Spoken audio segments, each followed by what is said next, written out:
कोई भी भाई कांग्रेस को वोट ना दे अगर अपने बच्चों का भविष्य चाहते हो। भाई से निवेदन है मोदी जी को एक मौका और दो यार, अगर देश को तरक्की में ले जाना है, ठीक है, और देश को बर्बाद करना है तो सोच लो। एक होता है ना, जैसे कहते हैं ना, खराब लड़की से शादी कर ली उसके बाद घर बर्बाद हो गया। बस राहुल गांधी को वोट देके देश बर्बाद हो जाएगा। बस दो बातें। आप देख रहे हैं इससे उन लोकसभा सीटों पर, तो आइए यहाँ की जनता से बात करते हैं। इस बार 24 में लोकसभा चुनाव को लेकर इनकी क्या राय है? आपको क्या लग रहा है इस बार किसकी सरकार होनी चाहिए, बीजेपी या फिर इंडिया अलायंस? देखिए, मोदी जी की सरकार बनेगी, अच्छा, प्रचंड सरकार बनेगी। आपके इतिहास रचा जाएगा। जो 400 प्लस का नारा दिया जा रहा है उसे हम साबित करने जा रहे हैं। नहीं, इंडिया अलायंस के लिए अब की बार हमारी सरकार आएगी। इंडिया एयरलाइंस को पहले से ये खत्म था, वो आज भी खत्म है और कल भी खत्म ही है वो। अच्छा, ठीक है, एक एक करके देख रहे हो।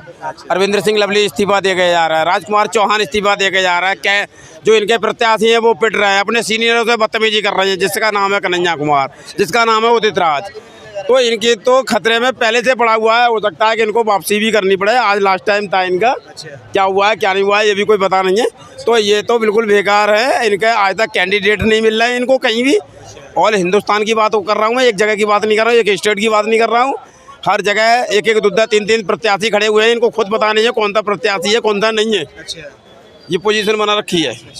नहीं, इनका कहना है कि अब की बार हमारी सरकार आएगी तो हम युवाओं को रोजगार देंगे, उसके बाद में महंगाई कम हो जाएगी। इनके पास कोई जादू की छड़ी है क्या? ये कोई नया संविधान लेके आएंगे क्या?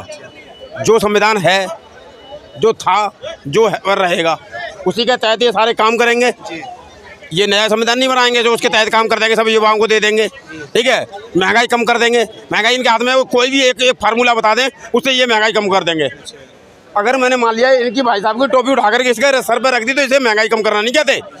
कोई माई का लाल नहीं है। और आज हिंदुस्तान के बारे में मैं ऑल वर्ल्ड की बात कर रहा हूँ कि कहीं भी अगर महंगाई कोई कम कर दे, क्योंकि जो हम दिन देख रहे हैं, जो हम डेवलपमेंट देखना चाहते हैं, अगर डेवलपमेंट चाहिए तो महंगाई जरूर होगी। अगर हम डेवलपमेंट देखना नहीं चाहते हैं तो महंगाई नहीं होगी। नहीं, इनका कहना है मोदी हटाओ देश बचाओ, इनका नारा है। ये कैसे हटाएंगे? सारी जनता, पूरे हिंदुस्तान, चारों स्तंभ, हिंदू मुस्लिम सिख ईसाई, सारे के सारे मोदी जी के साथ खड़े हैं। ये कहाँ से हराएंगे? क्या इनके वोट से हारेंगे मोदी जी? ये अपने आप को देखें, मोदी जी को नहीं देखें। मोदी जी को जिताने वाला पूरा हिंदुस्तान तैयार खड़ा है। तो आपको लग रहा है कि इस बार बीजेपी का कहना है 400 पार तो बीजेपी की सरकार आएगी? जी जी जी जी भैया, बिल्कुल बिल्कुल बिल्कुल। बीजेपी क्या ऐसा किया आपके लिए? देखिए, मेरे लिए अगर निजी पर्सन पर देखूँ मैं, तो जो भी योजना आई है जो मेरे लायक थी वो उनका सबको मुझे है ना बेनिफिट हुआ है।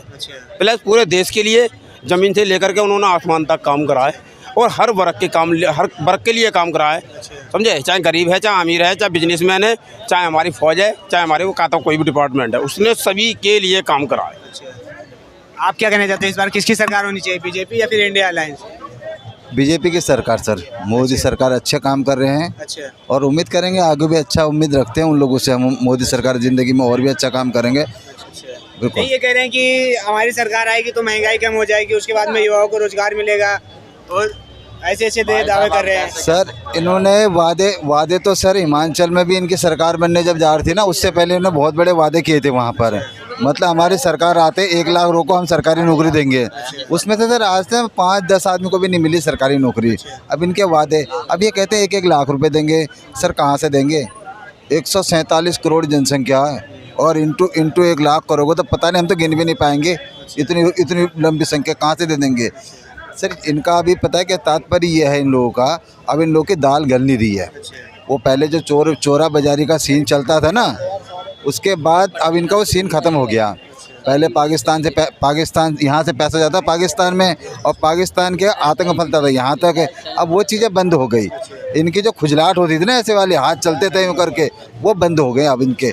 हाँ, अब इनको खुजली मचे कब मोदी हटे, कब हम हाथ छोड़ें, बस ये कांग्रेस चाहती है, शुरू से ही चाहती है, आज भी ये यही काम करेगी। इसलिए कोई तो आपको क्या लग रहा है इस बार बीजेपी की सरकार आएगी? बिल्कुल सर आएगी, बीजेपी की सरकार आएगी कि आ गई है सर, उसमें कोई शक वाली बात ही नहीं है। देखो मोदी जी से तो देखो सारे बूढ़े आदमी जो हैं, बुजुर्ग आदमी, वो खुश हैं, महिलाएं खुश हैं, ठीक है, युवा खुश हैं। और मान के चलो जो गांव स्थल में बैठे हैं, चांदनी चौक को छोड़ के गांव में जाके देखो ना सर, लड़कियों को साइकिलें तक दे रखी है आने जाने के लिए। जिनको बेचारे पैदल चलने में ना 1 घंटा लग जाता था कॉलेज। अब पहली बात तो घर बिल्कुल 2 किलोमीटर के दायरे में नए नए कॉलेज बना दिए, स्कूल बना दिए, बहुत अच्छी फैसिलिटी बना दी। सर गाँव जाके स्थल में देखोगे आपको सब मालूम पड़ेगा। चांदनी चौक में हल्ला गुल्ला काटने से तो कोई पता नहीं चलेगा किसी को भी। मैं एक गाँव से आता हूँ, मुझे पता है। अच्छा, आप कहाँ से हो? मैं उत्तराखंड से हूँ। अच्छा, जी।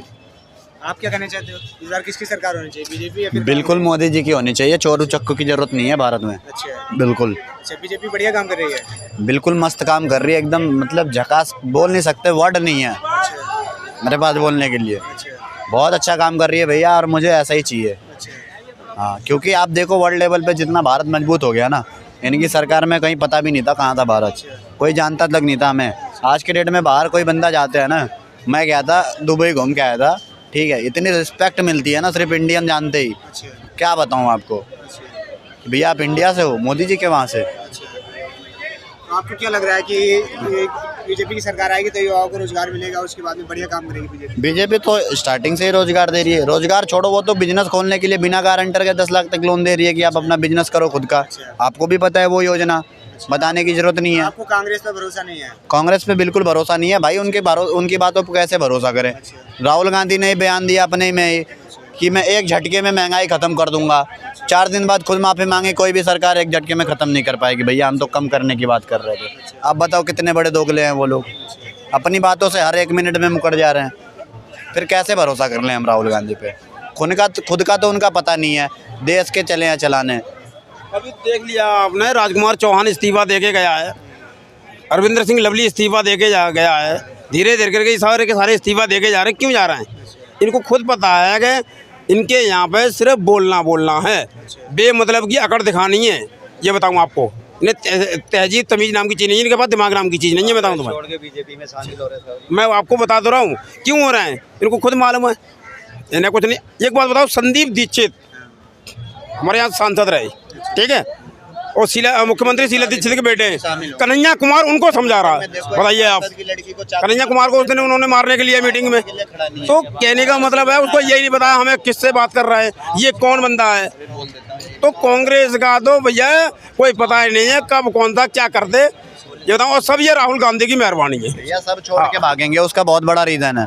अभी आप देखो कर्नाटका में क्या हुआ है, वहाँ के पार्षद थी, कांग्रेस का पार्षद था, उसकी बेटी को सरेआम वो क्या बोलते हैं पेपर सेंटर के बाहर चाकू मारा गया, उसकी बेटी को मार दिया गया। कांग्रेस का कोई भी नेता, एक नेता बता दो, चाहे सांसद चाहे विधायक, कोई भी उस पार्षद के लिए खड़ा हुआ हो कि हाँ इसकी बेटी के साथ गलत हुआ है, इसको न्याय मिलना चाहिए, कोई भी नहीं खड़ा हुआ। तो जब आप अपने लोगों के नहीं हो तो दूसरों के क्या होगे?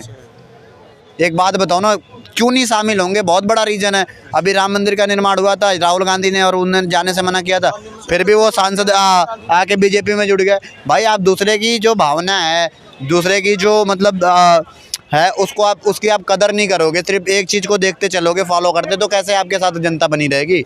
आपके नेता आपके साथ खुद नहीं है, और वो तो खुद रण छोड़ उदास है।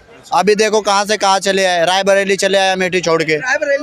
आप बताओ, मतलब उनके अंदर राहुल गांधी जो है उसके अंदर खुद कॉन्फिडेंस नहीं है कि हाँ मैं लड़ सकता हूँ, तो उसके नेता कहाँ से लड़ेंगे? ये बताओ भाई साहब, उसके अंदर खुद कॉन्फिडेंस नाम की चीज़ नहीं है। तो आप देखो लास्ट डे में तो इनके लिस्ट जारी होते हैं, कोई नेता इनके लिए लड़ने के लिए खड़ा नहीं है। ठीक है, क्यों नहीं खड़ा है भाई? सबको पता है मुँह के बल ही गिरना है, बेइज्जती होगी अलग से, पैसे दे के जबरदस्ती खड़ा करना है कि ले भाई तू लड़ यार, कैसे भी कम से कम इज्जत तो बची रहेगी। इज्जत बचाने के लिए अमेठी से रायबरेली आ गए आप।